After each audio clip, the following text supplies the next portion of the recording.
Bonjour et bienvenue à tous. Aujourd'hui, nous plongeons dans l'univers fascinant de Bancor, un AMM, Automated Market Maker, décentralisé qui fait parler de lui dans le monde de la DeFi. Bancor est-il la solution qui va révolutionner la liquidité sur la blockchain, ou s'agit-il d'un projet trop ambitieux qui ne résistera pas à la réalité du marché? Entre innovations audacieuses et risques élevés, Bancor a-t-il ce qu'il faut pour s'imposer comme un acteur incontournable, ou est-ce une utopie vouée à échouer? Comme toujours, faites vos propres recherches avant d'investir. Dans cette vidéo, nous allons aborder comment fonctionne Bancor et pourquoi il se distingue des autres AMM, les innovations qu'il propose dans la gestion de la liquidité, les opportunités et les risques qui viennent avec l'utilisation de son token BNT, et son futur dans l'écosystème DeFi et ses perspectives face à la concurrence. Restez jusqu'à la fin, nous verrons si Bancor a la clé pour tout chambouler dans la finance décentralisée ou si c'est une utopie qui ne tiendra pas la route. Bancor est une plateforme de finance décentralisée, DeFi, qui se distingue par son mécanisme Automated Market Maker, AMM. Contrairement à des plateformes comme Uniswap, où les utilisateurs doivent ajouter de la liquidité dans des paires de tokens spécifiques, Bancor permet à ses utilisateurs d'ajouter de la liquidité dans une seule token tout en permettant la conversion automatique entre différentes crypto-monnaies. Le token BNT est utilisé pour alimenter la liquidité sur la plateforme. En échange, les utilisateurs reçoivent des frais de transaction et peuvent participer à la gouvernance du projet. Bancor utilise un système unique appelé Single Seeded Liquidity, qui permet aux utilisateurs de fournir de la liquidité sans avoir à exposer leurs fonds à des paires de tokens. Pourquoi est-ce une innovation par rapport aux AMMS classiques? L'un des grands atouts de Bancor est son mécanisme de Single Seeded Liquidity. Contrairement aux AMMS traditionnels qui nécessitent que les utilisateurs déposent deux tokens différents dans un pool de liquidité, Bancor permet de déposer un seul token. Ce modèle permet de réduire l'exposition au risque de impermanent loss, perte impermanente, tout en garantissant des rendements intéressants pour les fournisseurs de liquidités. Une autre innovation majeure de Bancor est sa protection contre la perte impermanente, un problème commun pour les utilisateurs des AMMS classiques. Bancor offre une protection à 100% contre cette perte, garantissant ainsi que les fournisseurs de liquidités ne subissent pas de perte due aux fluctuations de prix des tokens dans leur pool.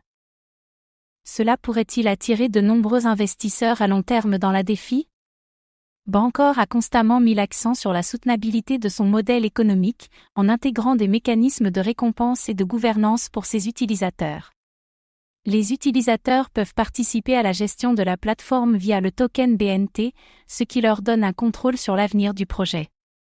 Bancor a-t-il une longueur d'avance sur ses concurrents avec ces mécanismes? Bancor répond à plusieurs problèmes réels rencontrés par les utilisateurs d'AMM classiques, la liquidité unilatérale, permettant d'ajouter de la liquidité sans avoir besoin d'une paire de tokens, et la protection contre la perte impermanente, un problème majeur dans les AMMS traditionnels. Cela en fait-il un choix judicieux pour les utilisateurs qui cherchent à réduire leur exposition au risque? Bancor pourrait bien devenir une plateforme clé dans l'écosystème DeFi grâce à son approche unique. Avec des fonctionnalités comme la protection contre la perte impermanente et la liquidité unilatérale, elle a le potentiel d'attirer un large public de fournisseurs de liquidités et d'utilisateurs à long terme.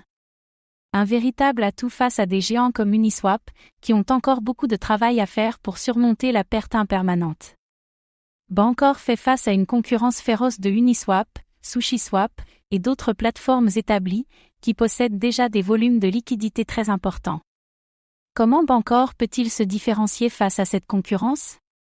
Le succès de Bancor repose sur l'adoption de son token BNT. Si la demande pour ce token chute, cela pourrait affecter gravement la liquidité et la viabilité de la plateforme. Les utilisateurs seront-ils suffisamment convaincus pour soutenir le token à long terme?